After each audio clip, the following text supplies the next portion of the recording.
Hello दोस्तों, नमस्कार। आप सभी लोगों का एक बार फिर से स्वागत है आपके अपने यूट्यूब चैनल रेलवे मित्र पर। आज हम लोग इस वीडियो में साधारण भिन्न के कुछ महत्वपूर्ण क्वेश्चन को सॉल्व करेंगे। तो चलिए पहला क्वेश्चन लेते हैं। ठीक, पहला क्वेश्चन दिया है 7/6 है, 7/9 है, 4/7 है, 5/7। आपसे पूछ रहा है कि सबसे छोटा भिन्न कौन सा होगा। इसमें आपको ज्ञात करना है सबसे छोटा भिन्न। ठीक, सबसे छोटा भिन्न ज्ञात करना है आपको। तो आप सबसे पहला देखेंगे, पहली कंडीशन कि जो आपका क्वेश्चन दिया है कि क्वेश्चन में अंश बराबर है, तो देखेंगे कि अंश बराबर नहीं है। इस क्वेश्चन का हर सभी बराबर है, नहीं है, यानी पहला और दूसरा कंडीशन इसमें लागू नहीं होगा। तीसरा कंडीशन हम देखेंगे कि भिन्न के अंश और हर दोनों में क्या समान अंतर है। तो आप देखिए 7 और 6 में 1 का अंतर है, लेकिन यहाँ 7 और 9 में 2 का अंतर है, यानी भिन्न के अंश और हर ये भी समान नहीं है, इक्वल नहीं है। क्योंकि यदि, अब तीनों कंडीशन को समझिए पहले। मान लीजिए कि यदि भिन्न का हर बराबर रहता, ठीक, यदि भिन्न का हर बराबर रहता तो हम देखकर समझ जाते कि इस भिन्न में जिसका अंश, यदि भिन्न का हर बराबर रहता तो इस पूरे भिन्न में जिस भिन्न का अंश सबसे बड़ा होता वह भिन्न हमारी सबसे बड़ी हो जाती। ये लागू नहीं है कंडीशन। दूसरा कंडीशन, अंश बराबर हो। ठीक, अंश, भिन्न का सभी अंश बराबर नहीं है। यदि भिन्न के सभी अंश, यानी जो भी क्वेश्चन में जितने भिन्न दिया गया इन सभी के यदि अंश बराबर होते तो जिस भिन्न का हर सबसे छोटा होता वह भिन्न सबसे बड़ी हो जाती। तो ये भी कंडीशन यहाँ लागू नहीं होगा।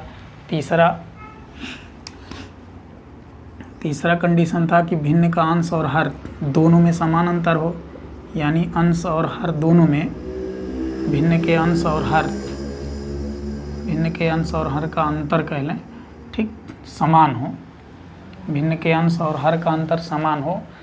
भिन्न का अंश और हर का अंतर समान का ये मतलब है कि अंश और हर, जैसे 7 में से 6 घटाए तो 1 आया, 7 में से 9 में से 7 घटाए 2 आया, यानी अंतर बराबर नहीं है। अंतर सभी का बराबर होना चाहिए। 1 हो, 2 हो, 3 हो, 4 हो, ये माने नहीं रखता, लेकिन बराबर हो, यानी जहाँ इस भिन्न में जो अंतर आए अंश और हर में, वही इसमें भी आए, वही इसमें भी आए, वही इसमें भी आए, तो हम समझ जाते कि यदि अंतर बराबर रहता तो हम समझ जाते कि इस भिन्न में जिसका भी अंश सबसे बड़ा होगा, ये चारों भिन्न में जिस भिन्न का अंश सबसे बड़ा होगा वह भिन्न हमारी सबसे बड़ी हो जाती। कब? जब दोनों के अंतर, अंश और हर दोनों के अंतर सभी भिन्नों के क्या होते, आपस में बराबर होते। यानी ये तीनों कंडीशन जो है इसमें लागू नहीं है। तो क्रॉस मल्टीप्लाई कर लेंगे।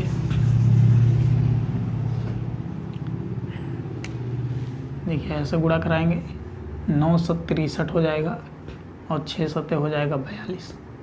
ठीक, अब देखिए 63 बड़ा कि 42 बड़ा। 7/6 7/9 में हम अब नहीं गेस कर सकते कि कौन सा बड़ा है, लेकिन 7/6 और 7/9, ठीक, 7 देखिए 9 7 63, 6 7 42, 63 बड़ा कि 42, तो आप कहेंगे 63 बड़ा, यानी 42 वाला क्या हो जाएगा, छोटा हो जाएगा।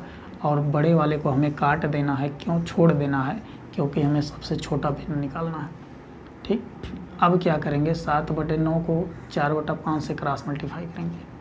5 7 35 हो जाएगा और 9 चौक 36 हो जाएगा, यानी 35 बड़ा कि 36, तो आप कहेंगे 35 बड़ा कि 36, तो आप कहेंगे 36 बड़ा है, तो हम बड़े वाले को क्या कर देंगे, छोड़ेंगे, हटा देंगे। ठीक, इसको बाहर कर देंगे, यानी हमें सबसे छोटा ज्ञात करना है, इसलिए हम छोटे वाले को लेंगे 7/9। अब ये है 7/9 और इसका क्रॉस मल्टीप्लाई कराएंगे किससे, 5/7 से, तो ये होगा 7 7 49 और ये हो जाएगा 5 9 45। तो अब हम आपसे पूछें कि 49 बड़ा कि 45, तो आप कहेंगे 45। ठीक, 45 छोटा, 49 बड़ा।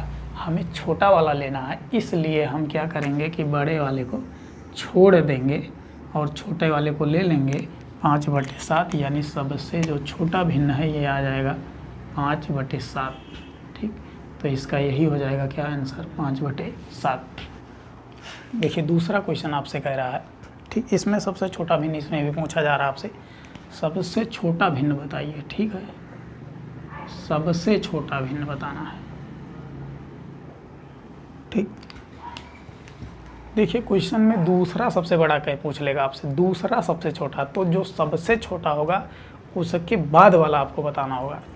दूसरा सबसे बड़ा जब पूछेगा, जो सबसे बड़ा रहेगा उससे जो छोटा रहेगा उसको बताना होगा आंसर। यहाँ कह रहा है सबसे छोटा भिन्न, ठीक, अंश हर बराबर नहीं है, ऐसे ही दिख रहे हैं, ना तो पूरा के पूरे के अंश बराबर हैं, ना तो सभी के हर बराबर। 15/16 अंतर 1 का है, 19/20 अंतर 1 का है, 24/20 अंतर 1 का है, 34/35 अंतर 1 का है। आपको बताया गया कि जब भिन्न के अंश और हर दोनों का अंतर क्या होगा, बराबर होगा, चाहे 1 हो, चाहे 2 हो, चाहे 3 हो, इससे कोई मतलब नहीं। अगर अंतर बराबर है तो जिस भिन्न का अंश सबसे बड़ा वह भिन्न सबसे बड़ी, जिस भिन्न का अंश सबसे छोटा वह भिन्न सबसे छोटी। देखिए इस भिन्न में किसका अंश सबसे छोटा है, तो आप कहेंगे 15, इस भिन्न का अंश जो है सबसे छोटा है, ये इससे इस अंश से क्या है, सब बड़े हैं, यानी सबसे छोटा भिन्न क्या हो जाएगा, 15/16, यही इसका क्या हो जाएगा, आंसर हो जाएगा। ठीक, तो ऐसे ही हम लोग देख कर ही क्वेश्चन सॉल्व कर लेंगे। अब अगला क्वेश्चन देखिए, इसमें आपसे पूछा जा रहा है सबसे बड़ा। देखिए तीसरा क्वेश्चन आपका ये दिया हुआ है, इसमें आपसे कह रहा है कि 3/7 है, 2/9 है, 4/11, 13 है, 6/11 है, 7/9 है। ठीक, इसमें कह रहा है सबसे बड़ा। देखिए जो क्वेश्चन दिया हुआ है इसका सभी का अंश बराबर नहीं है, हर देखेंगे हर भी सभी का बराबर नहीं है। ठीक, तीसरा कंडीशन लागू करेंगे कि क्या भिन्न का अंश और हर दोनों का अंतर समान है, तो 3 4 7 2 5 9 नहीं है, बराबर नहीं है। अब हम इसके लिए क्या करेंगे, अपना अगला मेथड लागू करेंगे, क्रॉस मल्टीप्लाई। क्रॉस मल्टीप्लाई का मतलब ये ऑलराउंडर है। ठीक, सीधा क्रॉस मल्टीप्लाई करेंगे तो सबसे बड़ा भिन्न निकालना है। देखिए कर रही है क्रॉस मल्टीप्लाई। ठीक, 9 त्रिक 27, 7 दूनी 14, 27 बड़ा की 14, आपको बड़ा निकालना है तो छोटे वाले को आप बाहर करते जाएंगे, बड़ा निकालना है, यानी ये हो गया छोटा, इसको हम हटा दिए, बाहर कर दिए। 3/7 को 13/14 से गुणा कराएंगे, ऐसे सीधे गुणा करा देंगे और इसको हटा देंगे अब, क्योंकि ये सॉल्व हो गया, इसका कंपेयर हो गया, इसकी तुलना हम कर चुके। 13 × 39 कर लेंगे अब, और 7 चौक 28, 39 बड़ा की 27, 39 बड़ा की 28 है, 7 चौक 28 आया है, तो आप कहेंगे कि 39 बड़ा है या छोटा। छोटे वाले को हम फिर हटा देंगे, इसको बाहर कर देंगे। क्यों? क्योंकि ये छोटा वाला है और हमें निकालना बड़ा वाला है। सबसे बड़ा भिन्न पता करना है, 6/11 और 3/7 को लेंगे। अब 3/7 और 6/11 ऐसे करेंगे सीधा। देखिए 7 6 42 यहाँ लिखेंगे और 11 तिहाई 33 लिखेंगे यहाँ। अब देखिए 42 बड़ा हो गया, 33 छोटा। अब की बार इनको हटाएंगे। ठीक, ये बाहर हो गए, ये कंपटीशन से जो है सीधा बाहर हो गए। ठीक, वैसे भी आप जान रहे हैं जब आप फाइट कहने मतलब ठीक ठाक क्वेश्चन सॉल्व करेंगे तभी आप कंपटीशन में रहेंगे, अन्यथा जो है कंपटीशन से तो बाहर हो जाएंगे। ठीक, तो ये कहने का मतलब छोटे पड़ गए, कंपटीशन से बाहर हो गए। ठीक, लड़ाई में नहीं आ पाए। अब देखेंगे 6/7 और 7/9 में कौन सा है, तो यहाँ इसको मिटाएंगे और 7/11, ये 9 है और ये 6/11, 9 6 54 यहाँ लिखेंगे और 11 7 77, यानी ये वाले अब की बार छोटे पड़ गए, ये इनको हम कंपटीशन से हटा देंगे। ठीक, यानी ये बाहर हो गए। बचे क्या, 7/9, 7/9 बचे, यही क्या हुए हैं, सबसे बड़े हैं। ठीक, तो 7/9 जो है ये सबसे बड़ा भिन्न आ गया। ठीक, सबसे बड़ा भिन्न आ गया 7/9। इस क्वेश्चन का यही आंसर हो जाएगा 7/9। ठीक, अवरोही। ठीक, इस क्वेश्चन को अवरोही क्रम में लिखना है। अवरोही क्रम का मतलब आप समझ गए कि सबसे पहले सबसे बड़े वाले को लिखना है, फिर उससे छोटे, फिर उससे छोटे, फिर उससे छोटे। यानी जैसे आप छत से जो है फर्श की तरफ ज़मीन पर आ रहे हैं, नीचे उतर रहे हैं सीढ़ी से, तो ऊंचाई से आप क्या हो रहे हैं, नीचे की तरफ जा रहे हैं। ठीक, अवरोही यानी घटते हुए। ठीक, लेकिन हमें उससे पहले देखना होगा ना कि कौन सबसे बड़ा है, कौन सबसे छोटा है, इसलिए हम सबसे पहले सबसे बड़े को लिखेंगे, फिर उससे छोटे, फिर उससे छोटे, उससे छोटे। भिन्न के अंश हर कोई बराबर नहीं है। 3 2 5 7 2 9 11 2 13, ये तो मालूम चल गया हमें कि भिन्न के अंश और हर में दोनों में अंतर समान है। जब अंतर समान है तो हम देख कर ही समझ जाएंगे। ठीक, अब हमें क्रॉस मल्टीप्लाई भी नहीं करना है, हमें गुणा भी नहीं करना, हमें केवल देख लेना है। 3 2 5 7 2 9 11 2 13, यानी जो क्वेश्चन दिया है इसके भिन्न और अंश, इसका जो भिन्न है, ठीक, इसके अंश और हर में जो अंतर है वो क्या है, बराबर है, समान है।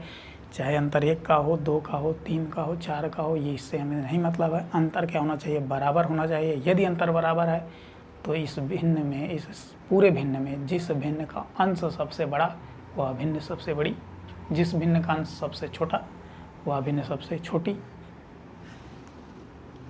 देखिए 11/13, यानी इस भिन्न का अंश सबसे बड़ा या भिन्न सबसे बड़ी। ठीक, इस भिन्न का अंश सबसे छोटा या भिन्न सबसे छोटी। ठीक, ये हो गया मध्य का। अब हम सीधा लिख लेंगे और वही क्रम में लिखना है तो सबसे पहले सबसे बड़का को लिखेंगे, तो बड़का आ जाएगा 11/13।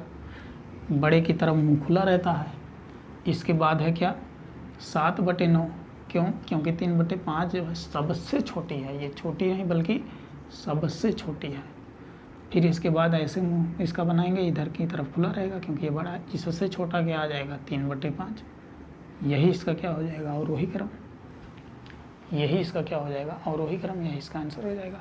ठीक ठीक, इस क्वेश्चन में आपसे कहा जा रहा है कि इसका आरोही क्रम लिखिए।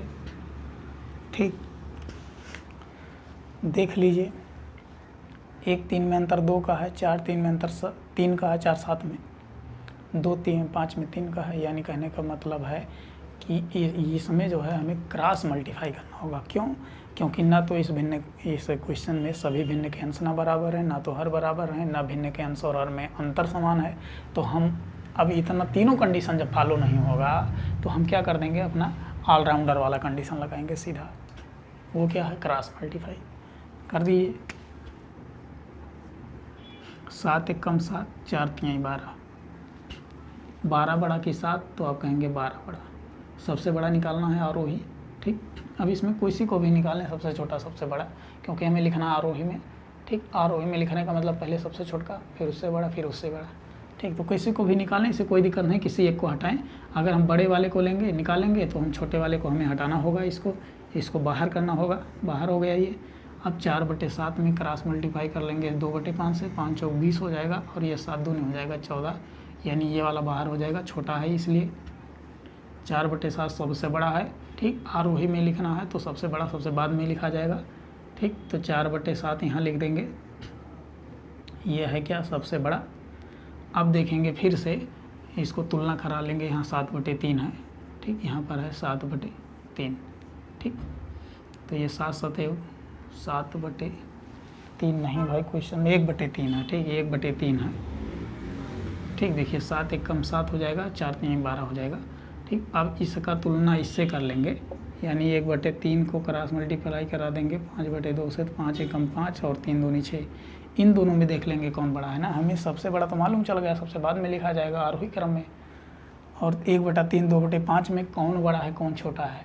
ठीक, तो 5 1 कम 5 हुआ, 3 दूनी 6, यानी ये वाला जो है छोटा है, ये इससे बड़ा है। तो 1/3 को क्या कर लेंगे, हम सबसे पहले लिख लेंगे, इससे बड़ा है 2/5 और इससे बड़ा है 4/7। तो या तो आप बड़े को निकाल लें या तो पहले छोटे को निकाल लें, किसी को निकालें, क्योंकि आरोही में लिखना है तो हमें छोटे बड़े सभी को मालूम करना होगा, केवल एक को तो निकालना नहीं है कि सबसे छोटा सबसे बड़ा। ठीक, तो 1/3 2/5 और 4/7, ये इसका कौन सा हो जाएगा, आरोही क्रम हो जाएगा। ठीक, तो ऐसे ही अच्छे से समझकर क्वेश्चन को हम लोग सॉल्व कर लेंगे बहुत आसानी से। ठीक, बहुत फास्ट सॉल्व करेंगे, विदिन 2 सेकंड 3 सेकंड लगेंगे। आपको खाली पहचानना होगा कौन सा बड़ा छोटा, आरोही क्रम अवरोही क्रम। ठीक, तो आशा करते हैं कि इस वीडियो में जितने भी क्वेश्चन आपको बताए गए काफ़ी अच्छे से समझ में आए होंगे। यदि वीडियो अच्छा लगा हो तो वीडियो को लाइक कर चैनल को सब्सक्राइब कर लीजिए। वीडियो देखने के लिए आप सभी लोगों का बहुत बहुत धन्यवाद।